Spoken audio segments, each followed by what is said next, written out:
Assalamu alaikum wa rahmatullahi wa barakatuh. Brothers and sisters, welcome back to another night of History Nights with Islamic Relief and Ilm Feed. We have with us our wonderful speaker, our guest as ever, Dr. Wajid. Assalamu alaikum. Wa alaikum assalam wa rahmatullahi wa barakatuh. How are you? I'm fine, alhamdulillah. How's your Ramadan going so far?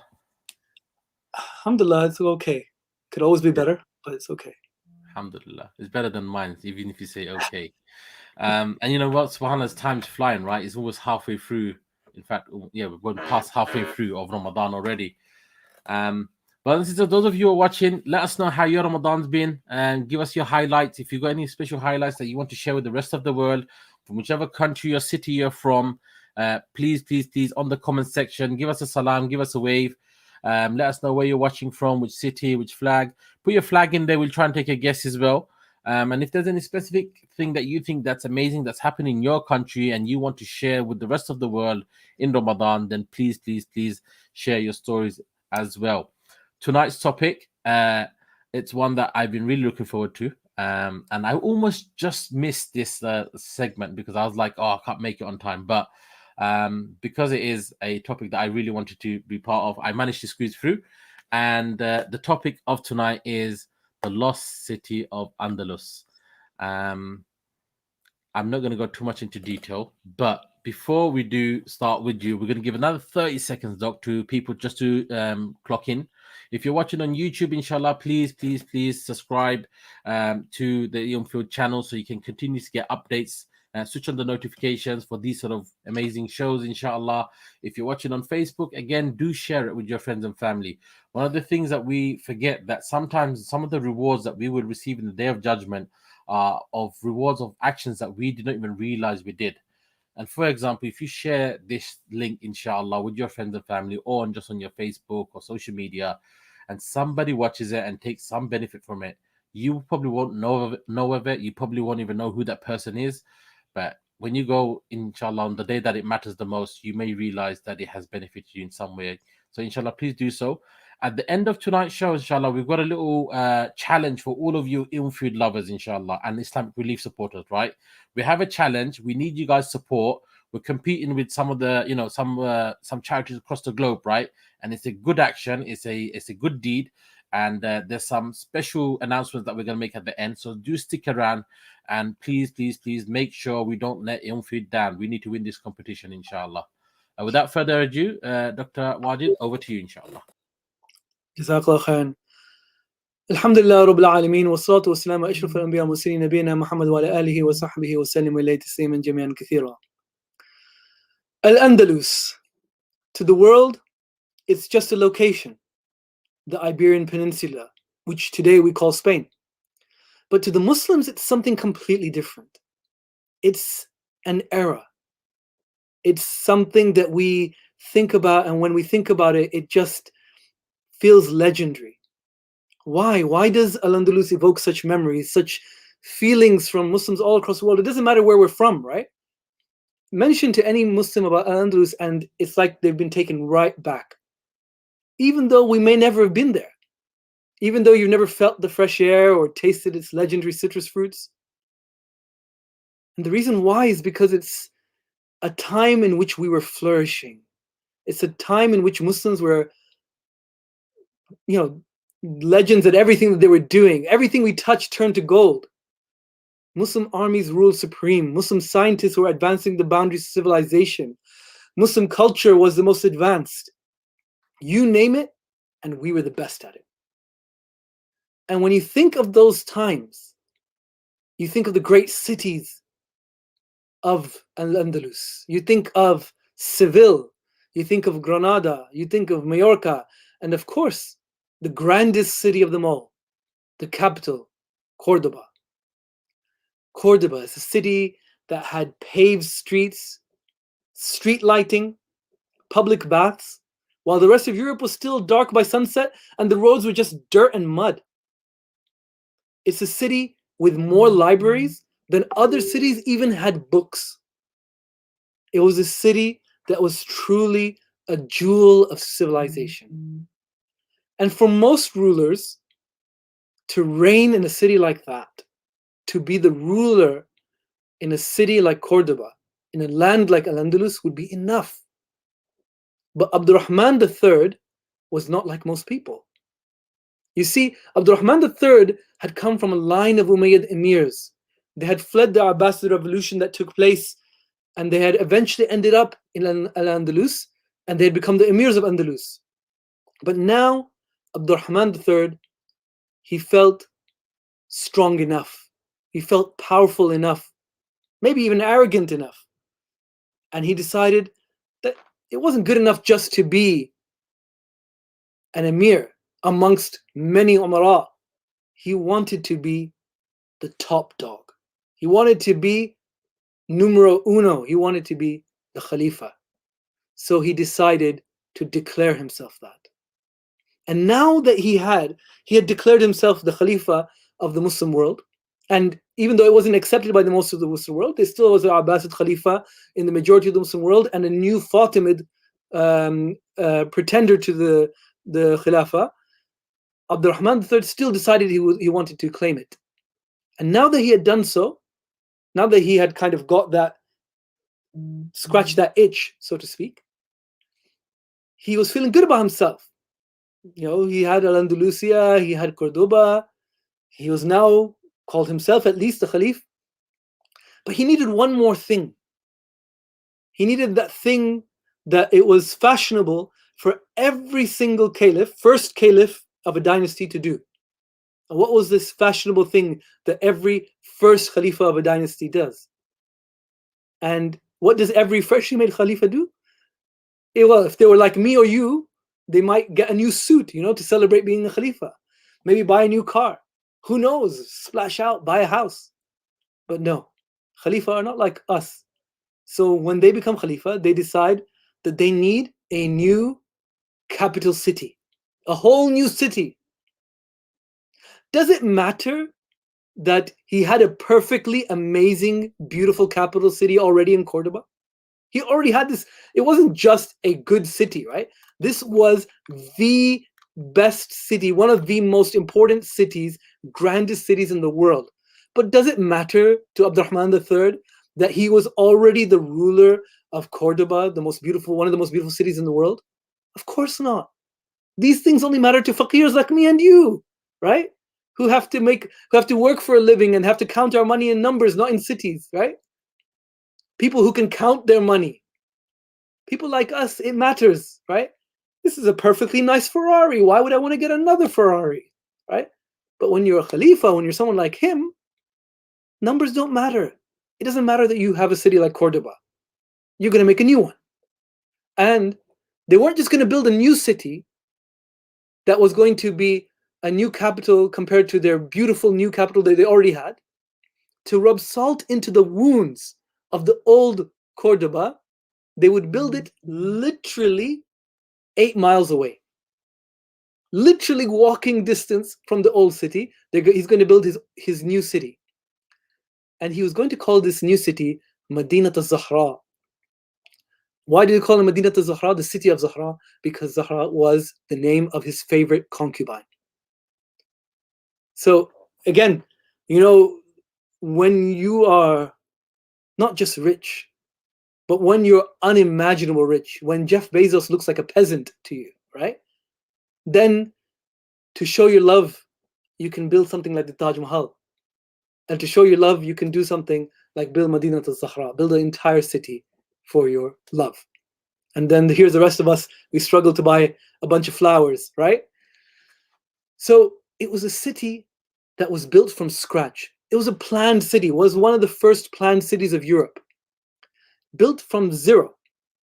And anyone who saw it described it as a dazzling spectacle.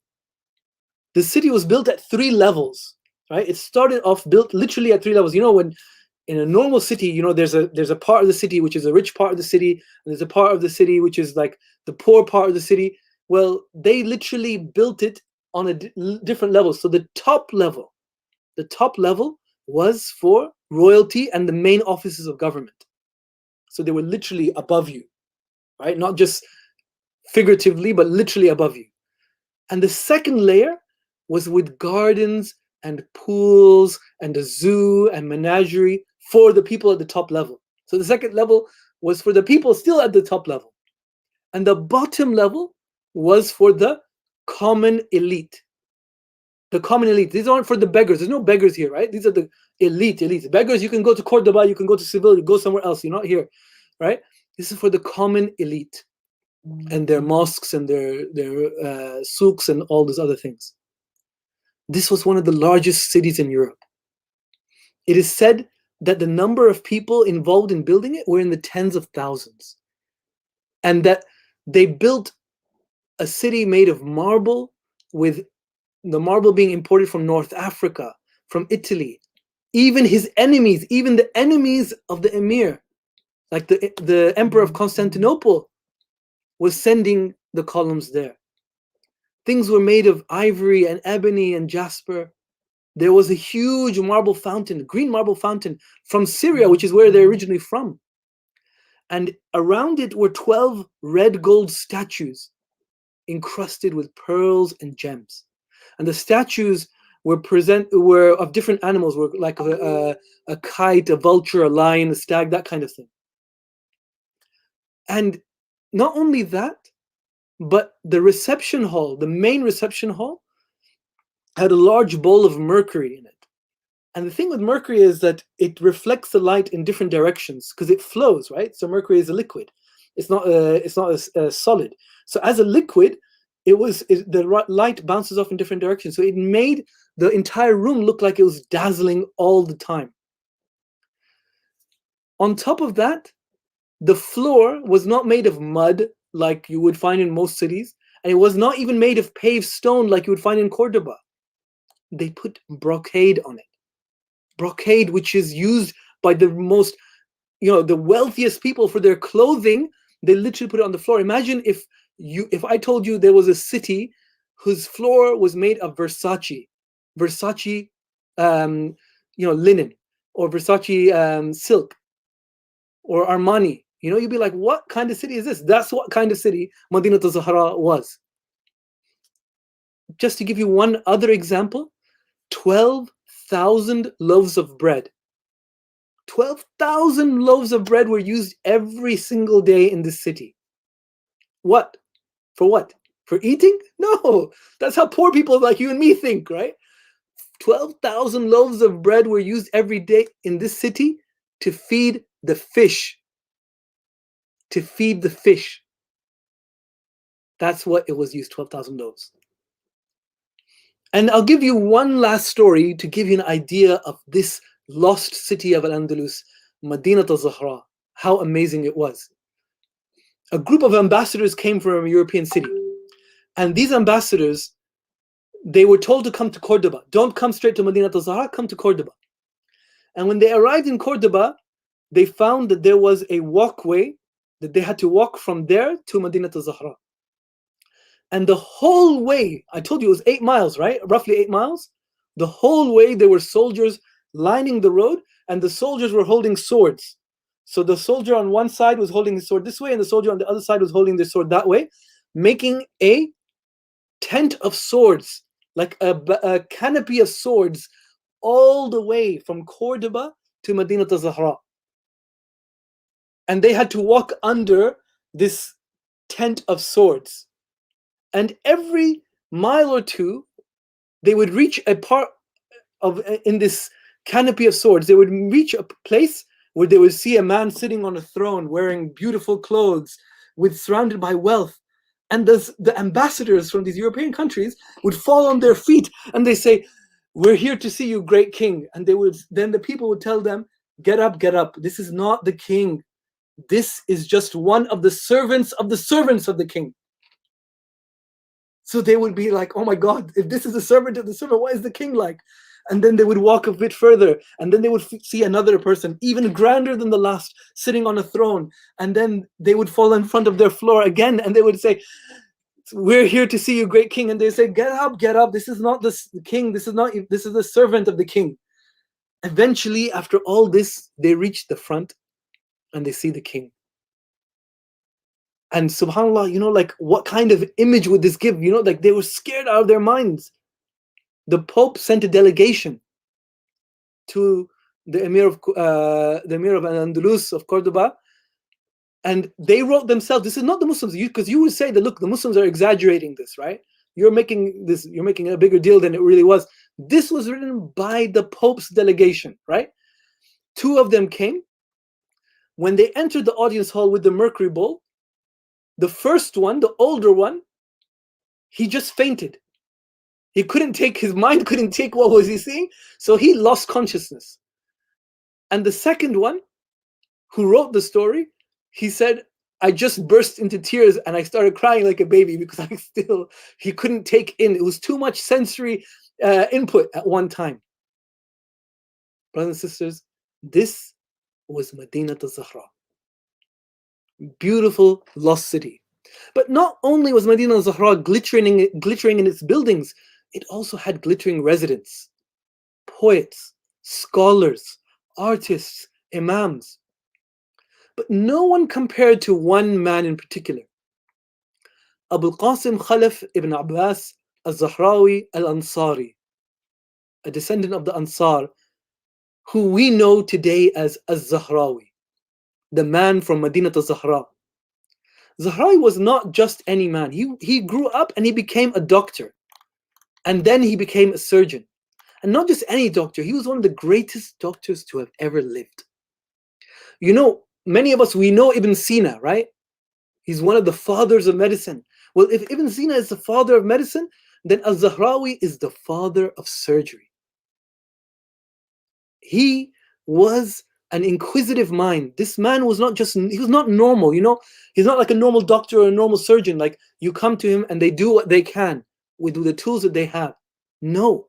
He was always trying to help people. He was always trying to find out how he could make things better. He was always trying to find out how he could not just make things better, but how he could advance surgery and medicine and civilization. I'll give you an example.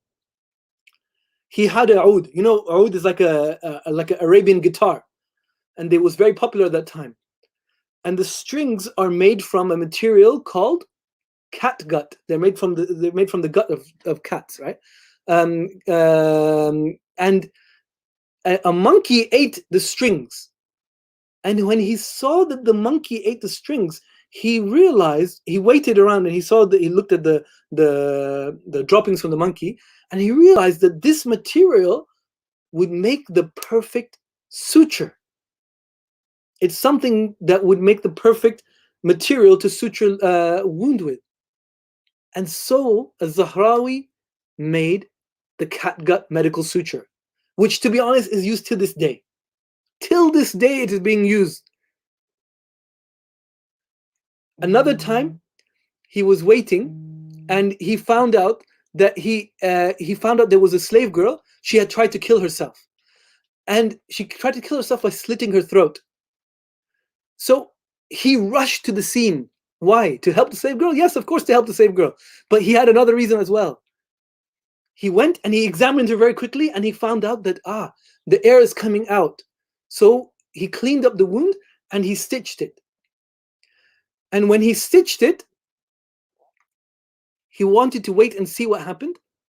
And the wound healed. And the slave girl, she had a bit of a sore throat. Her voice was a bit hoarse, but eventually it came back to normal. So he said, I proved today that you can do a laryngotomy and it is not dangerous. He's been waiting for this moment.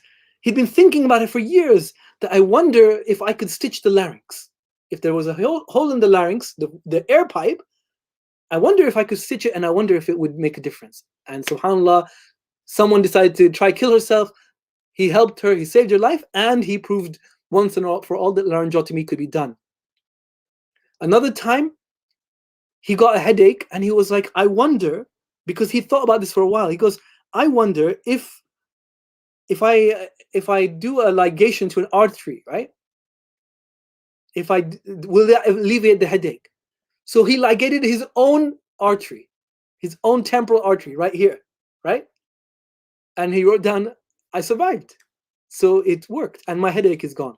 And today they use this technique partially, and it's coming back into fashion today. Cataract surgery, Zahrawi. Stones, kidney stones, Zahrawi. treating a dislocated shoulder when it pops out, al-Zahrawi. The position to give birth, Walcher's position, which is they call Walcher's position, but Zahrawi was the one who made it, al-Zahrawi, right? More than 200 medical and surgical instruments today, more than 200 surgical instruments that are used today are made by this one man, al-Zahrawi. And it wasn't just surgery. He wrote the book about it. He didn't just do it and just leave it. He made the machine, he made the equipment, and then he drew it, and then he wrote the encyclopedia called At-Tasrif. 30-volume encyclopedia. And it wasn't just, like some surgeons are very arrogant and they just say, move away. No, he talked about good patient-doctor relationship as being vital to healthcare. He had students, and what did he call his students? He called them my children. He treated them like his children.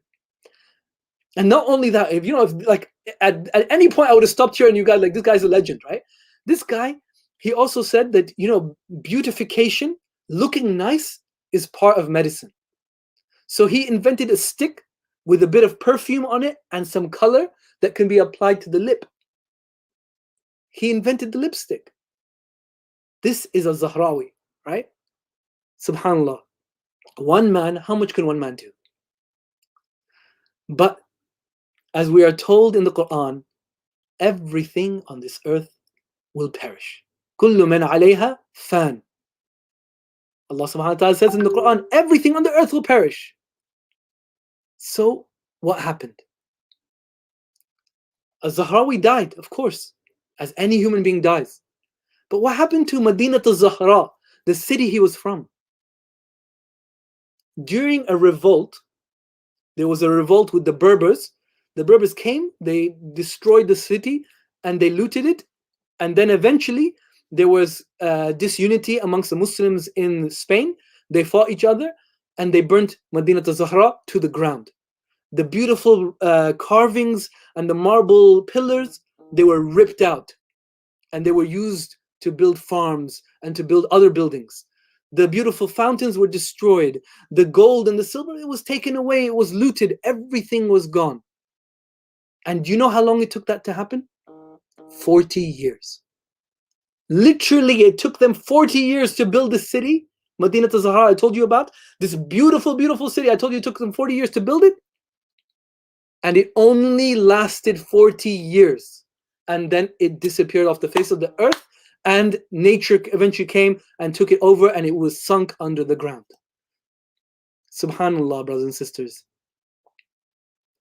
Some people even questioned whether it actually existed until they found parts of it in 1911.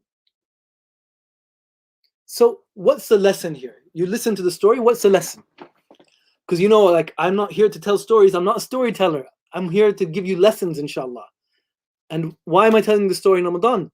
Because our friend al-Zahrawi died on the 8th of Ramadan. But what's the lesson? The lesson is very clear, my brothers and sisters. The beautiful wife that you chase today is the old widow of tomorrow. The car that you work so hard to buy is going to be the scrap metal of tomorrow. The house that you save and save and save, and maybe you take riba and maybe you take somebody else's inheritance to buy, is the ruins of tomorrow. Your bank account that you take so much care to build up and up and up is the inheritance of tomorrow. My brothers and sisters, this Ramadan, change your life so you build a legacy that is not in bricks, but is in lives that you enrich. This Ramadan, be of benefit and service to mankind. Be of value to your ummah, to your people. Be a blessing for the world. Don't be like Medinat al-Zahra that lies in ruins under the ground. Be like the city of knowledge that was Zahrawi. That though his body is in the ground, the barakah that he's brought to the world is still being felt to this day. Who would have thought, my brothers and sisters, right? Ask yourself. Ask yourself, who would have thought when they were building this awesome city, that such a beautiful city like Medinat al-Zahra, such an expensive city and such a powerful king and such a wonderful kingdom would disappear in what? In 40 years it would have disappeared. A city built in 40 years would survive only 40 years and would disappear for 1,000 years. Who would have thought that?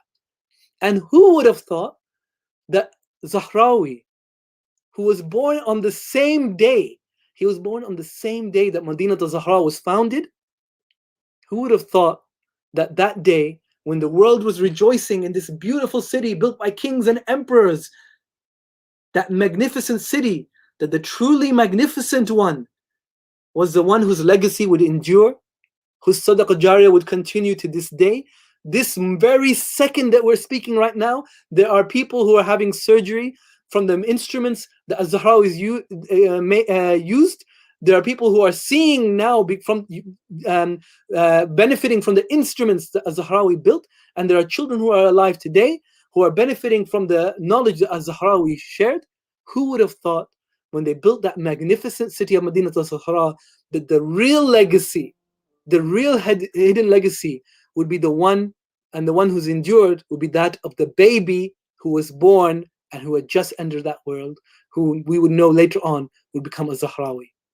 So my brothers and sisters, remember this Ramadan, we are all either building our own Medinat al-Zahra, which will disappear. You're building your house and your material wealth that will disappear before your eyes, or are you going to be the very, very wise few people who are going to be like Zahrawi, who are going to leave a legacy that is going to be, inshallah, reverberating through the ages, and is going to be a blessing for your ummah for many years to come, long after you perish. Subhanallah, hamdika, nastaghfiruka wa atubu ilayk, wa jazakallahu khairan. MashaAllah, that was as ever inspiring, and a reminder to us all how we all plan for so many things in our lives, and we think we're going to conquer the world, and sometimes we're very short-sighted as to how long things would last. And maybe in Ramadan, it's a spiritual reminder that we did need. Doc, one of the things we did mention was, before I come back to you, was that we have a challenge with the Ilmfeed team, and we need to make sure that we shoot this through the skies, right? We can't be backing down. We can't be number two. Ilmfeed, from what I know, is with the biggest and baddest, in English terms, right? Not because of bad, the biggest and baddest platform out there for producing, quality shows and sort of blogs and vlogs for the Muslims on a digital platform. And I know they have amazing viewers who, mashallah, continuously support them. Now, there's a challenge that we have set ourselves up for, which you would see in the link now. The Ilmfeed team have shared it. It's to build a home for Syrian refugees in the northern part of, Syrian displaced people in the northern part of Syria. The unique thing about this project is a lot of people are running away from Syria, right? And you're sending them into countries, into lands where they have nothing. They have no opportunity to bounce back. They don't even have legal status. They are always going to be, from there, a downward trend for them, unfortunately. Now, this project is unique because it's actually building homes for Syrian in their home country. Places where they still have relatives, they have their support networks, where they understand the language, they understand the system of the country. So it's so much more better to give someone a house in their own country than make them a refugee and give them a house elsewhere. So it's a very unique project. These houses cost about £2,000, but there's a challenge that's taking place. Do you know the challenge? Do you know how the challenge works? I know how this works. Yeah, the more people who donate, the more likely you are to get the bumper prize at the end. Yeah. So basically, the link is on there. So Launch could have this challenge, right? Which means whoever gets the most number of donations, not the highest amount here. The challenge that we're trying to compete for is the most number of donations, right? They will then get, the top prize gets $5,000 added to the donation. It's free gift for that project, mashallah.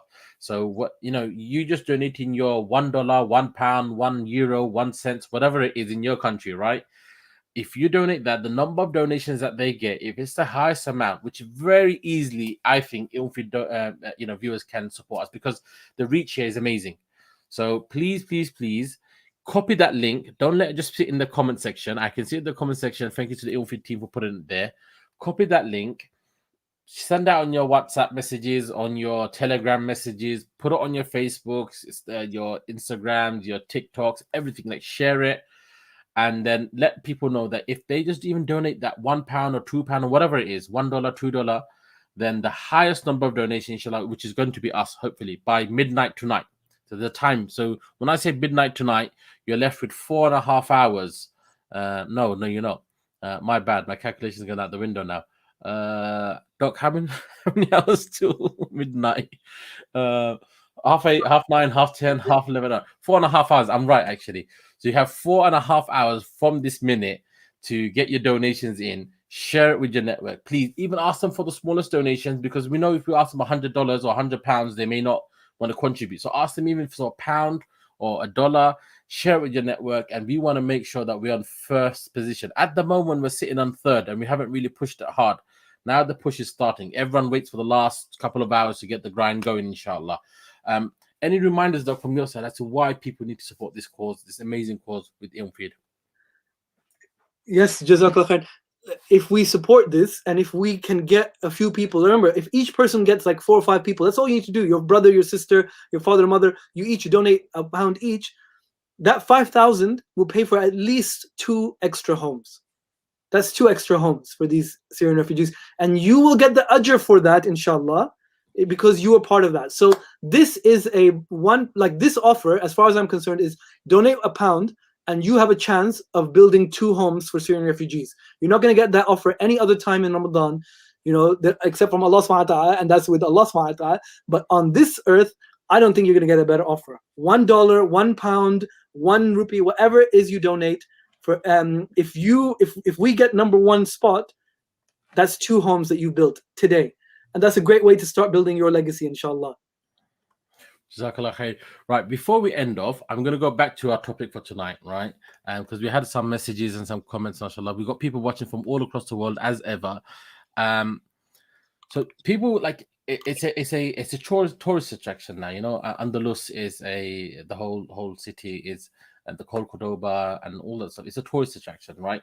But there are many people who've seen stuff online and they're not sure what's the best place to go to, what things to see, what things to look out for. I know personally that you've traveled there many a times. If you can give us some sort of tips and things that people can look when they're there, what they can visit for, what they can look out for, things that or experiences that they need to take part of whilst they're there, inshallah. The usual places would be to go to Granada and Cordoba. You go there, it's going to be difficult to go there as a Muslim. You go there to see what happens to a Muslim community and what Allah subhanahu wa ta'ala can do to us, because we all feel very secure where we are. So I would advise you to read a little bit about the history. But even if you don't, if you go there, you cannot help but see that Islam, the evidence of Islam is there, but the Muslims are gone. Obviously, there are Muslim communities coming back from immigration, and there was a small indigenous community there as well. But it's not what it used to be. So I would advise Granada and Cordoba, definitely, if you get a chance as a Muslim, go there. You cannot come away without it being affected, really. And I think Jazakallah khair for that. And next week's topic is one last night in Topkapi. Correct me if I'm wrong, but Topkapi, Istanbul. Yes, the palace in Istanbul. So it was a museum. Is it still a museum? Yes, it's still a museum. Okay, so Topkapi Museum, but so the topic is one last night in Topkapi. That sounds interesting. I don't know what you got up your sleeve for next one, but inshallah, hopefully I will be here for the last one. It's the last one of Ramadan, so guys, please do tune in. Doc, over to you before we wrap up on this one. Jazakallah khair. Thank you everyone for spending a little bit of time over here and listening. Do share these videos, but also other Ilmfeed content as well. There's a lot of barakah in here. One reason why I really appreciate and love Ilmfeed is because there's a lot of negative news out there in the Muslim community. You don't have to go far to find it, but good news is harder to find, and they share the good news so that we need it for our mental health, for our spiritual health. We need that good news, inshallah. And today, make a little good news of your own. Make sure you share that link. Donate even £1. Let's build 2 homes for Syrian refugees out of nothing. Jazakallah khair. Thank you so much, everyone. Until next time, Assalamu alaikum wa rahmatullah.